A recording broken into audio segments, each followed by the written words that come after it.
Bonjour et bienvenue dans cette vidéo sur les nombres entiers naturels et nous allons travailler ici sur les critères de divisibilité. Alors les critères de divisibilité vont nous permettre de répondre rapidement et simplement à la question est-ce que un nombre est divisible par 2, 3, 4, 5 ou 9 ou 10. Donc pour cela il y a des critères, il y a des règles qui nous permettent de savoir rapidement si un nombre est divisible par 2, par 3, par 4, par 5, par 9 ou par 10. Alors, nous allons commencer par la divisibilité par 2. Quand est-ce qu'un nombre est divisible par 2? Le critère est le suivant, un nombre entier est divisible par 2 si son chiffre des unités est pair, c'est-à-dire si son chiffre des unités est 0, ou 2, ou 4, ou 6, ou 8.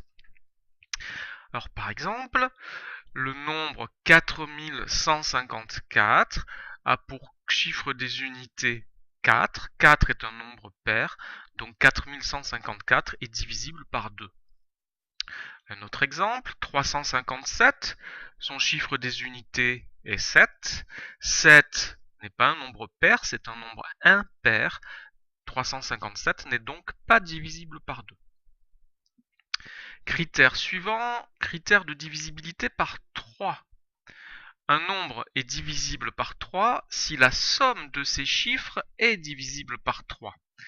Alors, on va expliquer ça sur un exemple. Si je prends le nombre 3450, ce nombre a 4 chiffres qui sont 3, 4, 5 et 0. Je vais additionner ces 4 chiffres. 3 plus 4 plus 5 plus 0 est égal à 12. Or, 12 est divisible par 3. 12 est dans la table de 3. J'en déduis que 3450 est divisible par 3. Un autre exemple, 157. Si j'additionne les 3 chiffres de ce nombre, 1 plus 5 plus 7, cela fait 13. 13 n'est pas dans la table de 3, donc 13 n'est pas divisible par 3. J'en déduis que 157 n'est pas divisible par 3. On continue avec la divisibilité par 4. Un nombre entier est divisible par 4 si le nombre formé par ces deux derniers chiffres c'est le chiffre des unités et des dizaines, si ce nombre est divisible par 4. Exemple, je prends le nombre 5328. Ces deux derniers chiffres sont 2 et 8 et ils forment le nombre 28. 28 est divisible par 4. 7 fois 4, 28. Donc, 5328 est divisible par 4. Autre exemple, 423, le nombre formé par les deux derniers chiffres est 23. 23 n'est pas dans la table de 4. J'en déduis que 423 n'est pas divisible par 4. Critère de divisibilité par 5. Un nombre entier est divisible par 5 si son chiffre des unités est soit 0, soit 5. Par exemple, le nombre 12195 a pour chiffre des unités 5, donc c'est un nombre qui est divisible par 5. Deuxième exemple, 10002, le chiffre des unités est 2, qui n'est donc ni 0 ni 5, donc ce nombre 10002 n'est pas divisible par 5. Critère de divisibilité par 9, il ressemble un petit peu au critère de divisibilité par 3. Un nombre entier est divisible par 9 si la somme de ses chiffres est divisible par 9. Par exemple, je prends le nombre 4725. Si j'additionne les 4 chiffres qui forment ce nombre, 4 plus 7 plus 2 plus 5, cela fait 18. 18 c'est 9 fois 2, donc 18 est divisible par 9.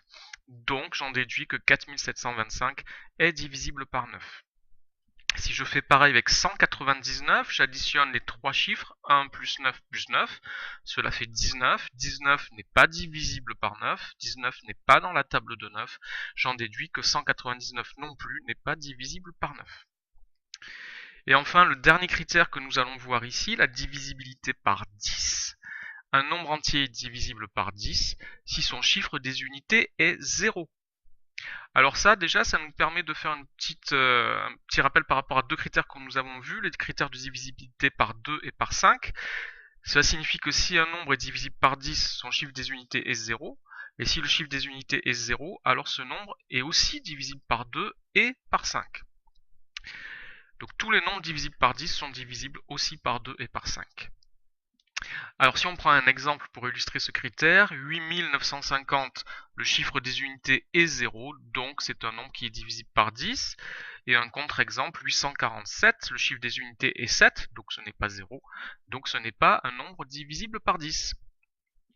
Voilà tout ce qu'il faut savoir sur les critères de divisibilité. Merci d'avoir regardé cette vidéo.